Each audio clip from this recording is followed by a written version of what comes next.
Hello everybody. We had a bit of a technical glitch the other night with our webinar, our 2-hour program on troubleshooting your competition images. So I'm re-recording today and I hope to share this with you this weekend so you can go through and do a little stop and go with the video for those places where I talk very fast, because I know I do that. My name's Carlson. This is Troubleshooting Your Competition Images. It's a PPAM program, Professional Photographers of Massachusetts. I am a proud member of that organization.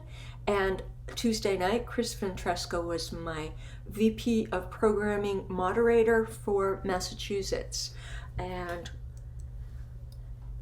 thank you to PPAM, to NHPPA, which I'm also a member, to ASP, great group of people there and very generous, and PPA. They work so hard to keep us educated and support us. I also want to thank my sponsor, ACI. This is so important to keep our labs in business. Right now they're having a tough time too, and I just want to shout out to my lab, ACI.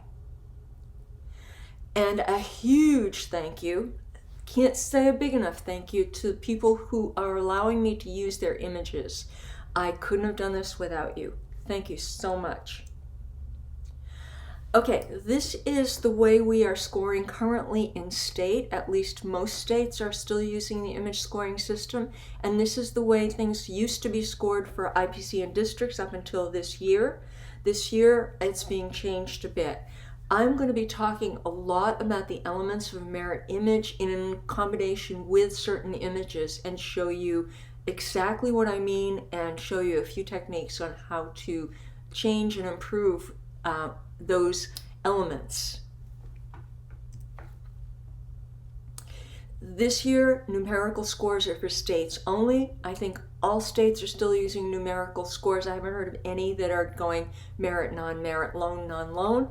But districts are strictly merit or non-merit. So they'll look at an image and it'll either be merit or non-merit, and it's done. When it goes off to IPC, if it's been to districts and merits, it's automatically going to be a merit as long as it's entered in the same year. If it hasn't been prejudged at districts, then it's going to go through the merit, no merit stage at IPC. All merited images will be judged for loan, not just the ones that score over a certain number, because there isn't a certain number now. And all loan images will be judged for GIA awards, Grand Imaging Awards. And everything from here on out is my somewhat educated opinion based on my experience, and anyone who has entered PPA competition at any level will tell you there are no guarantees. I'm not an oracle, but I'm just giving you the best I've got today, so enjoy. Okay. All right, we're going to start with some of my mistakes. And this one was a pretty big mistake on my part. I sent in an album to Master Artist a few years ago, and I happened to be down in Atlanta when it was judged. It was a Master Artist album, as I said. They don't do that anymore. They only did it that one year, and I'm the only person to ever enter an album in Master Artist. But I sent in the file, and they love the flowers, but there was a technical issue. If I open up levels here and drag them all the way to the side, see how the black is not really black all the way through? That showed up on their absolutely wonderful monitors down at IPC like a house ablaze, basically, on several of the images in that album. So that is the reason it merited and was lucky to do that, but did not loan. So now I go through and check my images. If they're supposed to be black in a certain area, I pull the level slider all the way over, not all the way, but very close to the left side. If they're supposed to be white in a certain area, I do the same thing in the opposite direction. And I don't make it stick. I just want to see and make sure the blacks are really black and the whites are really white. And I actually did that with that album, but then I sent in the wrong version. I sent in the version just before I did that. So lesson learned, I hope. Okay, This is an interesting story about the fact that whatever you score in state is not an absolute predictor of what's going to happen later on. It can be most often a very good predictor, but the judges in Massachusetts absolutely fell in love with this image and gave it a 100. And it was a print, not this. It was a little different version of this. So when I sent it off to districts and IPC, I was expecting great things, and I was really thrown when it actually only scored a 78. I figured, well, different judges, different day, I'll send it off to IPC. Did that, and it scored a 78. So that wasn't really very exciting, but it's a big lesson learned. I even resubmitted it the next year for districts, and again, 78, 79. It was right there. So even though it scored 100 at state, that was no guarantee of it scoring that later on. So still be critical, still go over your images. As wonderful as you think they are, maybe they could stand a little bit more work on them. This was an example of my learning something from feedback from a judge about how my images are being perceived by the judging process. Most of the time, the judges want to see the face of your subject as the brightest part of an image. And in this image, the clock face is definitely the most bright part of the image. I actually darkened it down a bit before I sent this in, but the judges almost didn't merit it because of that fact. And then Tom Rouse, who happened to be on the jury and later told me what happened, said that it hadn't merited almost because of the clock face being the brightest part of the image, but he talked about it and the fact that that is actually what the clock should look like and what she should look like, and it would be an exception to that kind of rule that's in the judge's mind. So it ended up meriting and then had no problem at all loaning. So I was very lucky that I had a judge that was an advocate for this image, but it was also something that I now keep in the back of my mind. Is the face prominent enough? Is the face featured enough in an image with a face in it? This went in last year. The title of it is Hell is for Children, which is from an old Pat Benatar song talking about children who are being abused and how it's hell for them. And the judges didn't make the reference to the Pat Benatar song, didn't connect to it, and they absolutely were offended by the title. I listened to that judging at IPC, and you could tell they were kind of a little bit shocked by it. And I learned that you can't kind of assume the judges are going to know even a very, very popular song is kind of exactly the opposite of what the words say. So this did merit. It got an 89 for the technical aspects of it, but they didn't loan it. And this one went into Massachusetts this way, and I did a pile of work on it between this and the way that it went into IPC, which was here. This is the difference between state working on it and IPC. And this one didn't actually get dinged for the mistake, but it has a mistake in it right there. There's a scratch. It loaned in spite of that, but I usually go over my images with, I'm right up here just shy of where it starts to turn into little squares and going over every inch.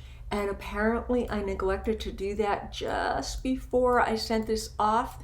And if I had, I would have noticed that, and I would have felt a whole lot better about when the judges were looking at it. With my heart in my throat that day, knowing that that scratch was there, having been told by a friend who saw it just after I sent it to IPC. So always look at your images up close, even if you're just printing them and you think it's not going to show up in a print. I usually submit digitally these days because I usually, when I make prints, they tend to be a metal print. So I don't tend to print on paper, which is I don't think anybody's entered a metal print in image competition. Metallic prints, yes, but not actual metal prints. So I enter digitally and I go over every inch of the image, or try to remember to do that. even if you do enter prints, still do that, because even if you can't see it easily in the print, the judges oftentimes are going to feel that something's wrong if you have a mistake in your image. So be very scrupulous about going over all the details of your image. Okay, those are my mistakes. Let's look at a few other things here. I'm going to talk a little bit about appeal, again using my images. Okay, this was the way this one went into districts, and I decided after hearing the critique, they said it was a little flat. It sounded like they weren't making a real connection with this. And when I make an image, one of my crazy aliens, I like to make it somehow connect to the judges, give the judges some way to kind of empathize or connect with the character I'm making. And she just didn't resonate with the judges. So aside from the fact that they thought her face looked a little flat, there just wasn't that connection there. So I decided to make her face more human. So I brought it into a more human color, as well as making the features a little bit more human. I kept her outfit, I kept the top, I changed her hair a bit, added more hair in there. And this one, the previous version in districts scored, I believe, an 83, 84, so it wouldn't have been eligible for loan judging. I broke the seal and sent in this one, and it did loan and was featured in PPA Magazine's Diamond of the Year issue. And this guy right here started off this way and was named Scarab. Same thing. The judges were not connecting to this in any kind of emotional level. There's a whole lot of kind of chaotic stuff going on up on top here. The colors are okay, but they still don't quite blend together the way they should. So I took it apart and reworked it, and rather than Scarab, now this was Here's Looking at You Kid, based on Humphrey Bogart, because it just looked to me like it had that kind of attitude, and especially with the cigarette. He always had a cigarette hanging out of his mouth. I took and bent the grill of the car. This is a grill of a car right here, and made it kind of smirk and added the eye in, and this is the new top of it. You can see that's greatly simplified, and the color combination is much more harmonious in this one. And this one, this version was a state version, and it scored maybe an 82. This one loaned in IPC, so it made a big difference to make it more personality, more personable, and more appealing to the judges. Same thing here. There was a disconnect. The name of this one was Tracks of My Tears, and you have all the tears coming down. This started off as like a little sandbar, and those are the rivulets of water. And then it just was the disconnect between the kind of half smile here of the character and the tears coming down that the judges didn't quite appreciate in Massachusetts. It scored in the low 80s, 83, 84. So I reworked it and added a lot of warm fuzzy to it, literally fuzzy to it. There's the starting image right there. You can see right there. And whoops, there we go. And did some more work on the eyes. If you look at this one, the eyes are perfectly symmetrical. They're a copy of each other. This one, I added some randomization here, so they're not exact copies of each other. They're not even mirror images of each other. So I added some randomization there. And made it more appealing, I hope. And it did well. It loaned as well. Okay, so off to some more images here. This is an absolutely delightful image by someone that I work with a bit and just give some Photoshop lessons to. And I think I was just so taken with this, I asked her if I could use this image for my program because I think it has so much potential. I really enjoy the little girl. She's absolutely adorable. Look at that face, beautiful hair, great spider. So I really, really think this is a cool image. And I did have a few suggestions though. One of the suggestions was to recrop it so that we don't see the little underskirt here, because it's fighting for attention between that and here. If you just crop up a little bit, then we lose the underskirt and it all becomes about going to the face. That arms even bring us into the face. And so we're in the face, we're looking at the spider, everything's happening up there. That's storytelling. It's right there. It's beautiful. Great color harmony in this too, by the way. The other thing, if you look at her eyes here, her eyes are quite crunchy. Eyes are very soft at the edge, actually. So one of the things I would suggest, I'm going to come in here and make a new layer over this layer and just use a soft round brush. And you could just come in here. The mixer brush kind of mashes pixels around. There we go. Okay, so I can come in here. You could use the smudge tool too. They both do basically the same thing. The advantage of the mixer brush is you can work on a separate layer. Okay, soften the edge of those irises. That makes a big difference. The other thing about her eyes is they're very kind of washed out looking. So I would come in here with a regular brush tool and use a blue, because we want her, she's got blue eyes, I believe. Yep. And you could even go a little towards violet with those. There we go. A little towards violet to go along with her dress. Oh, and I want to use color blend mode, not normal. Or multiply. Okay, I want to use multiply because it's going to add the purple to the color that's already there. And I'm going to start at about 30% right up here and just add a little bit at a time until I get it to where I want it. If you notice too, she's got catch lights on the right side of her eye versus where the actual light is coming from the left side. So I think the catch lights are wrong, and I went and checked, and if you look over here at her guide image, that's exactly the case. If you look there, you see the catch light right there and right there. So instead of having the catch light right there at that corner, she should have her eye, the catch light right there, and maybe squarish for that lovely soft box. So just to replicate what is actually going on with the lighting. That's pretty easy to do. Let me get the brush here. I'm just going to come in here because... Okay, sorry. That was just from the previous little bit of version. There we go. Okay. And you could put in striations here too for the eyes. She doesn't really have a directionality, but I'm going to kind of use the dodge tool here. And that's going to be pretty subtle.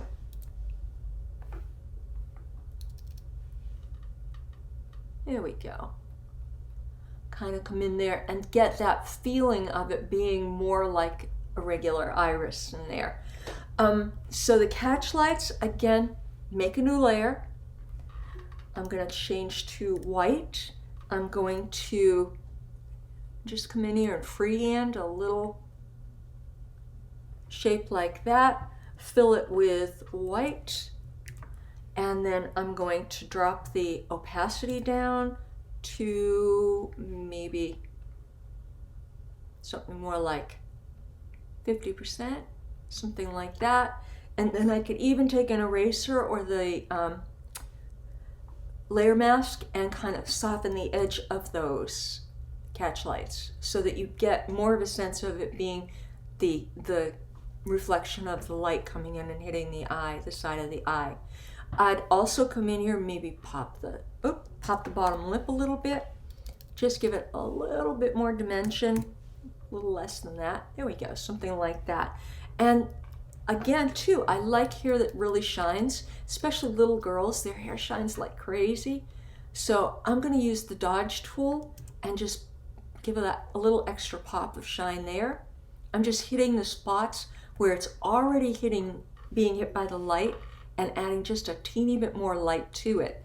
Now it's turning those a little brassy, go to your brush tool, go down to color blend mode, right up there, and then choose a color, sample a color, Option or Alt click a brown that actually isn't as brassy, and I'm at 80%, I'm going to try that, and that'll take the brass right out of it.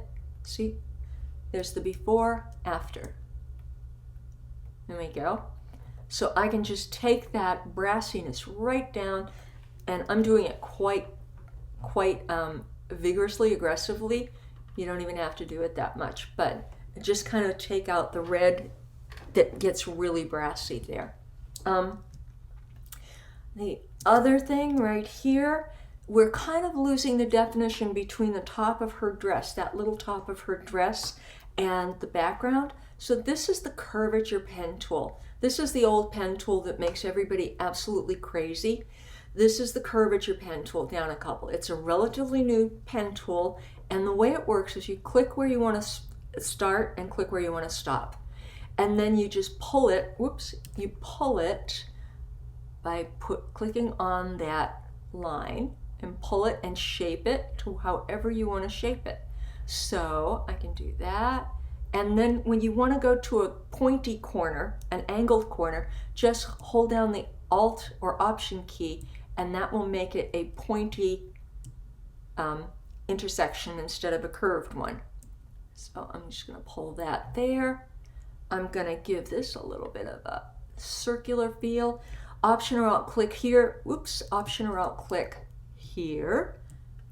And come up here. This doesn't have to be fancy at all because I'm not going to be near that. And then I'm going to come in here, Option or Alt click, and bring this over. And I don't need to worry too much about that because I won't be up in that area. Now to turn that into a selection, all I've got to do is go Command Return on the Mac or Control Enter on the PC. I want to come in with my brush, change this from color to normal, and maybe about 50%. I'm hitting the number 5 to go to 50% for a tool. And I'm gonna Option or Alt click out here to pick up that purple and come in here and just add a little bit of that purple in so that we get a little more definition from the top of her dress to the background. Now, if I wanted to smooth out the arm here, I could do the same exact thing, inverse the selection. So I'm selecting everything but what's inside there. And I could come in with the clone tool, soft edge clone tool. Yep, I know I haven't defined it yet. And then come in and make that a much more defined edge there if I wanted to. Okay? And then I'm going to zoom out because one other area that I saw that I think needs a little work is her hands are very, very grainy, noisy, and the rest of her is not. See how beautiful and smooth her face is? It's gorgeous. There's just a tiny bit of a grain in there, but the hands get very grainy. So I'm going to add a blank layer. I'm going to go to the mixer brush right down here. And again, that's the one that kind of mashes pixels around, blends pixels. And I'm at 20%. I start with the wet setting usually and go to 20%. And again, you can just put in a number 2 to go to 20% generally. I just confused it all to pieces there. Okay, there we go. And I'm on a blank layer. Make sure you have Sample All Layers checked. Then you can come up here and kind of blend away all that graininess. Okay, now it's going to get very smooth because I am blending it. It's taking the paint where I start the stroke and then dragging however long it takes to kind of blend from that color into the color that you stop at. Okay, that's the way it works. So I'd go over that whole area and try and do short strokes so you're not dragging the paint too far. Otherwise, everything will look flat. And you don't want that. See right here, I left it where that bend in the finger, there would be a shadow. So I'm not going to drag over that because it would make it look totally flat. So I'm just doing like small circles in here and blending away all that extra noise that doesn't match the rest of the image. When you have any kind of a texture or grain in an image, you want it to be consistent throughout. And so that's too much. So I would bring back the opacity to just bring in enough grain that it kind of matches the rest of the image. The only other thing I would say about this is I might deepen those shadows just a bit, burn tool, or come in here and use the multiply in the history panel. I use the history panel all the time, constantly. So I go to the history brush, activate that. I tell it where I want to paint from. So right now I'm painting from exactly where I left off. I want to go to multiply blend mode, which means it's going to add this state of the image to the other state. Now if I paint now, let me put those layers together. If I paint now, it's going to, let's see, I have a selection possibly. Yes, what is it going to do? Oh, wrong layer. There we go. Paint now, that was a lesson in being in the right layer. When I clicked on to make that history state, to paint from it, I was in a blank layer above here, or a layer that was blank all except for the little bit I had retouched in the hands. So see how it adds the darkness of this state to the other state? Way too dark, okay? So I'm going to drop that down to about 10%. If you look up here, I hit the letter 1 to do that. And then I can come in and just kind of add a little bit of depth to those shadows right in there. And it's just using the same color information that's there. If it gets too blotchy, go ahead in with the mixer brush and smooth it out again, using a blank layer and circular motion and blending a little bit. So let me go back to our start here. So this is where we started. Okay, I'm going to give you overall view and then I'll zoom in. And this is my suggestion. And see how cutting the crop a little bit in makes a big difference in where your eye goes, right? And a little pop of light up here, that helps too. A little bit extra shine on the little girl's hair. Okay, now I'm going to zoom in to the face. All right, so there's where we started, and there's my suggestion. So we have extra shine in the hair. We have the eyes coming back with a nice blue color. We have the different directional light that matches the rest of her. From that to that, big difference as far as how it's going to do in competition, I believe. So that would be my suggestion on that one. Okay, next. Oh, this is beautiful. Gorgeous image right here. And this is by somebody who's so talented with flowers, does beautiful work. I saw this come in for feedback and went, oh, what am I going to say about this? It's just gorgeous. But then I thought of a couple things. The first thing I see, well, let me show you. In this area right here, this flower doesn't appear to be in focus, and yet it's in the foreground. So I'd see if I could get that to look a little bit sharper. When I zoom out, this stem is very bright. If you look at it now, see how bright it is and how much it's going to draw the eye? It's very crowded also at the borders here. So that is something I would do. I would open this up a little bit so you have a tiny, at least a little bit of breathing room around the edge of these flowers, okay? Right up here, that's a little bit bright, so I might bring that down right in that area. In this area up here, you've got this little bit of broken flower petal or something like that, and that I would clone out or get rid of somehow. Use the healing brush, spot healing brush, and then clone anything that doesn't work really well. And the area right above that ladybug is starting to look very dingy, not very pink. So one of the things I would do here is use my dodge here and brighten that up just a bit because it's got really dark.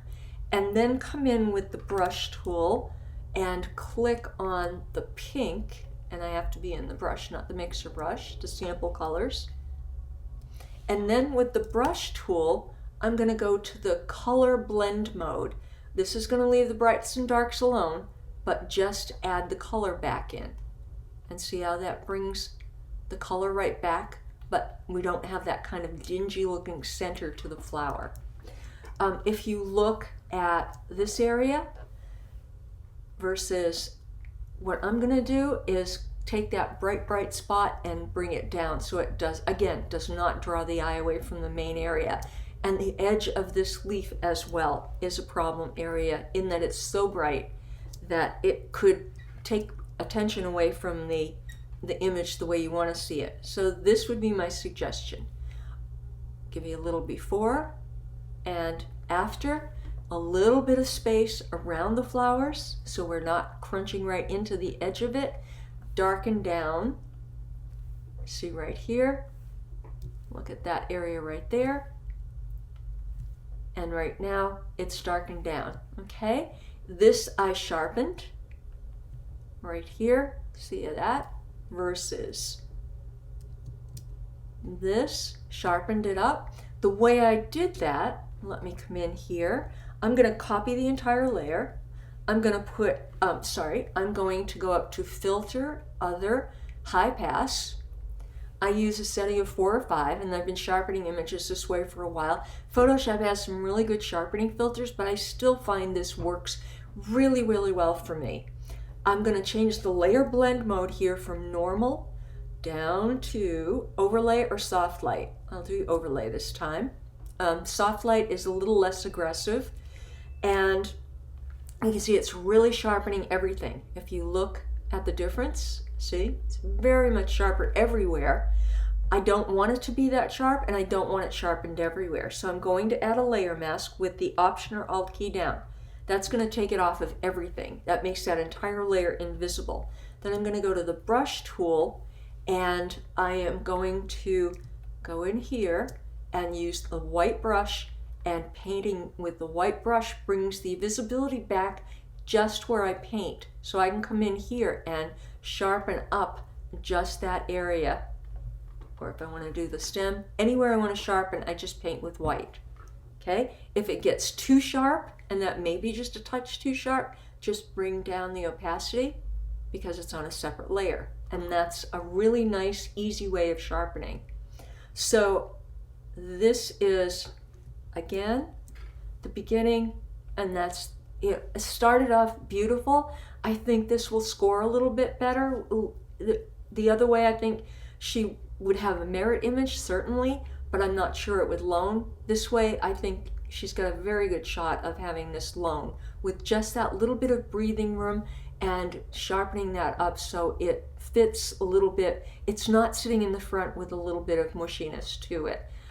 One of the things I particularly like about this one is this little bit of hairy edge to the leaf behind that petal. It just, for some reason, tickles me. Notice too, right down here in this area, the difference. So we don't really want the viewer's eye to go to that leaf. It's not a really big high point. We want the viewer's eye to be in here. Okay, so that is what I kind of focused on, is doing that. And notice the difference between the stem here, darkening that down, and that stem. Okay? Okay, cool. Okay, distractions. Okay, we're going to talk about distractions and taking care of those. Same artist. This is another one of her flowers. Again, beautiful work.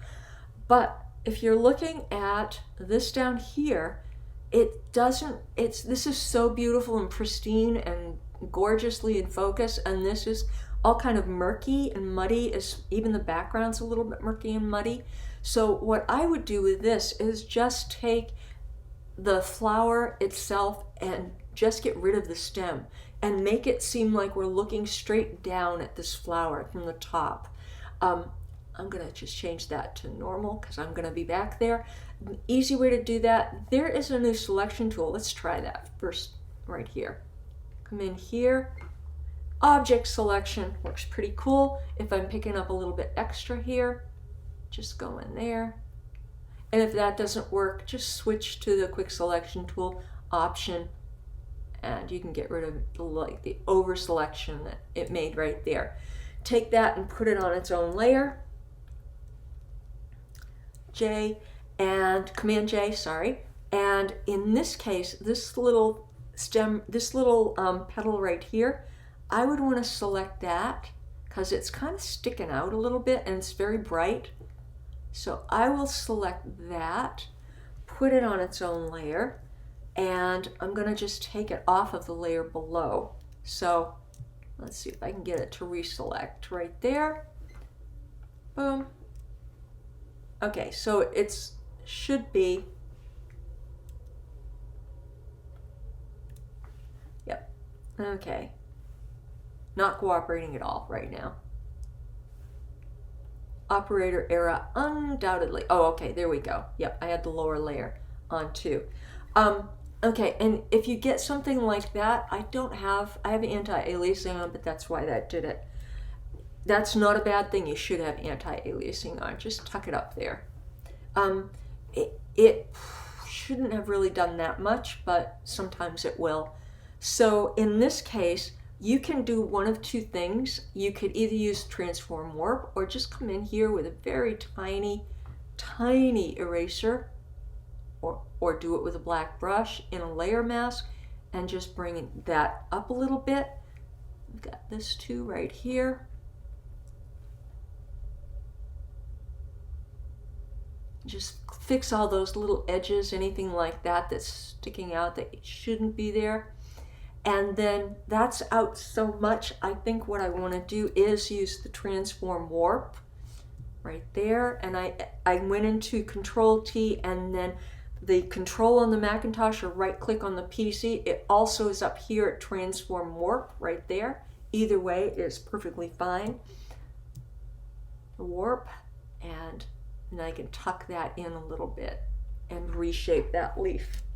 And that makes it just a little nicer to, as far as the shape goes. And also I'd come in here and just, I don't want it attracting all that much tension. So I'd come in there. If you get a little bump like that, see the bump of color, just come in with a clone tool and I would zoom in. And zooming in, you'll also see that. You don't need to get fancy. You can just use the regular lasso tool here. Right there. Okay. That was very much anti-aliased on that one. There's a little detritus in here, so I would also use the clone tool to kind of clean that up as well, because it looks like it's a bit of dead or rotting flower there, and that's not. You want an absolutely beautiful, pristine flower if you're going to do flowers, unless you're doing dead flowers. It's just like people. The judges really like either super, super gorgeous people, beautiful children, beautiful subjects, or they like really, really character kind of studies, people who have lots of wrinkles and are very old and interesting, or grizzled and interesting. So keep in mind the same kind of thing applies to flowers. It's either going to be super, super gorgeous or really full of character.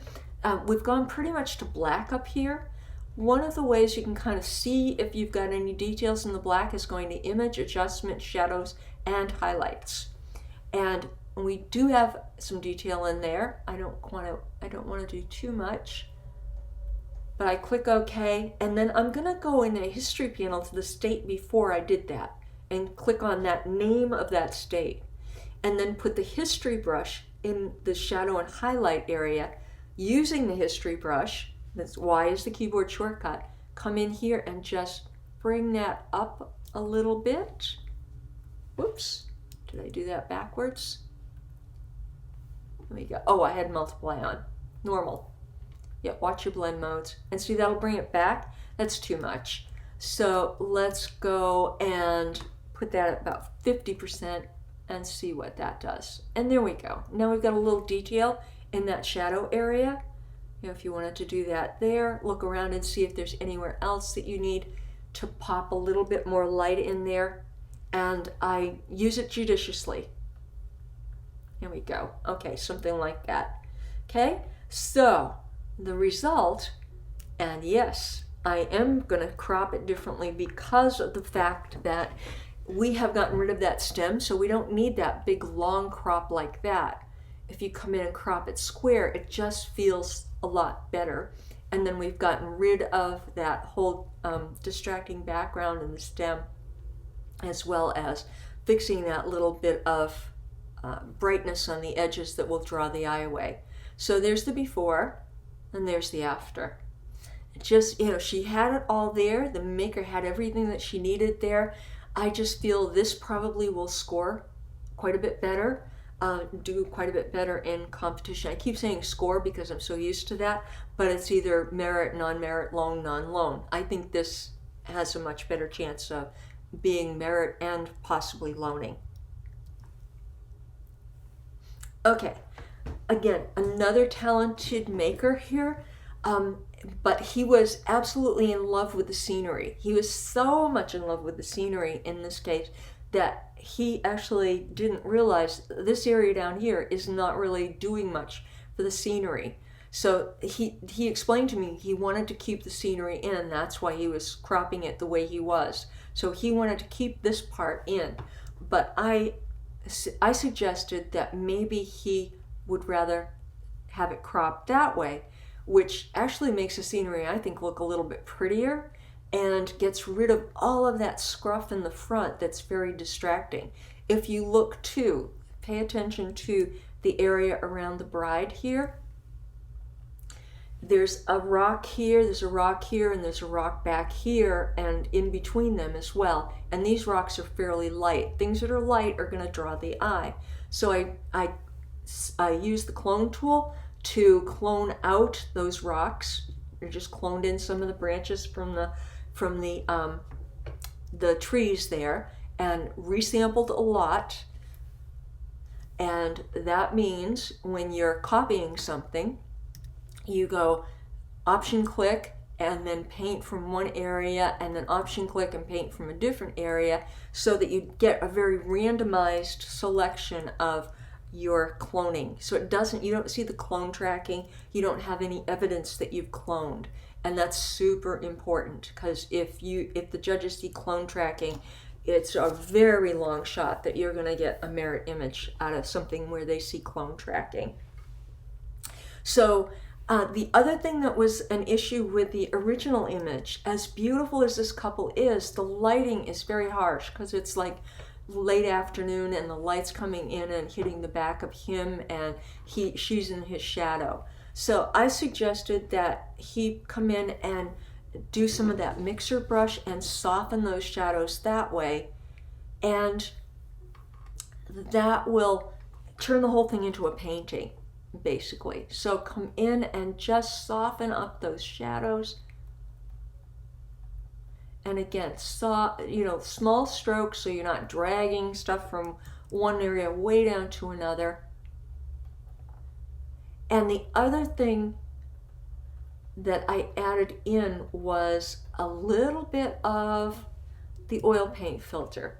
Now I'm going to use a bigger brush here.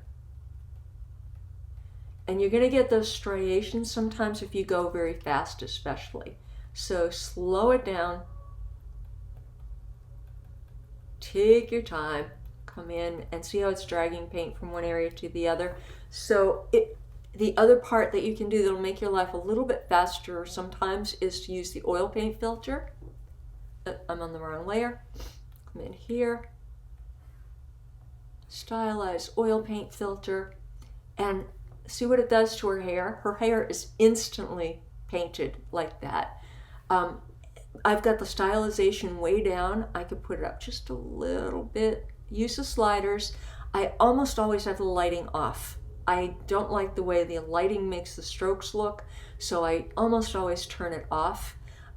Use your sliders and do what looks good to you, but see how now she suddenly looks very painted? Okay, so you can do that, and it also will paint in the background. Remember, you've got your history panel, so if it does too much, go back, come in and paint from that oil paint state just where you want it. Whoops, I'm still in the mixer brush. There we go.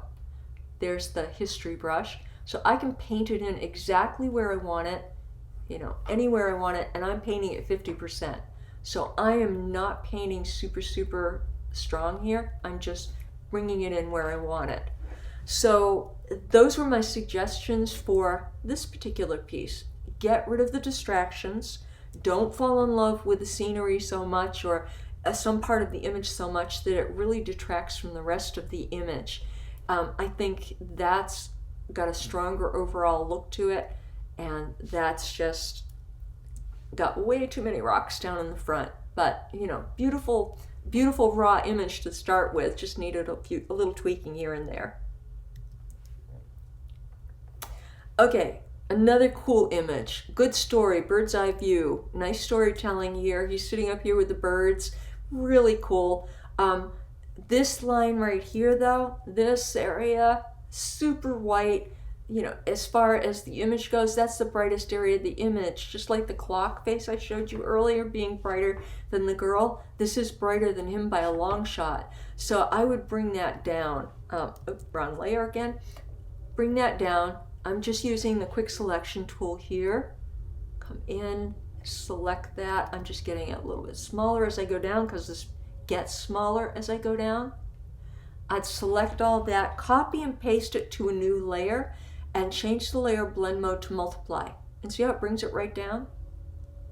So that's without it, with it. And then all of a sudden we start to see him more. The other thing I would do is come in here and select his pants the same way and do exactly the same thing and bring those down because they are much brighter than the top of him and they're the least important part of him visually. We don't want to be looking at his butt more than we're looking up here at his head and what he's looking at. So I bring those down as well, and I do the same here. The last thing I'd suggest possibly is coming in here and maybe, I'm doing this really quickly. If this were mine, I'd do it a little bit more in a time-consuming way, but I'm just going to select the top part of the image, and you wouldn't be doing this after you matted it, you do it before, and copy and paste that part of the image and try like overlay and see what it does to the clouds. See how it makes them really pop? I think that's really kind of a cool effect, but it's also making me see something I didn't notice as much before, which is the fact that it is vignetted. And if you can see a vignette, and I'm seeing it very much now, and the judges would see it, trust me, they are going to see that vignette. So don't vignette things. If you can see a vignette, it's too much of a vignette. So I'm going to just dodge that so I'm not seeing the vignette. Okay, and then I'm going to just take the same selection and copy and paste it, and then do that layer blend mode again. Yeah, I've still got a little bit of extra stuff up here. There we go. Okay, just too much vignette there. So don't vignette if you can see it. Keep the vignettes very, very, very, very subtle. Don't do them at all if it doesn't really help the image. I know the maker probably thought it kind of framed the image, but not so much. So be careful of your vignetting. So those would be my suggestions for this one. So let me go back and show you.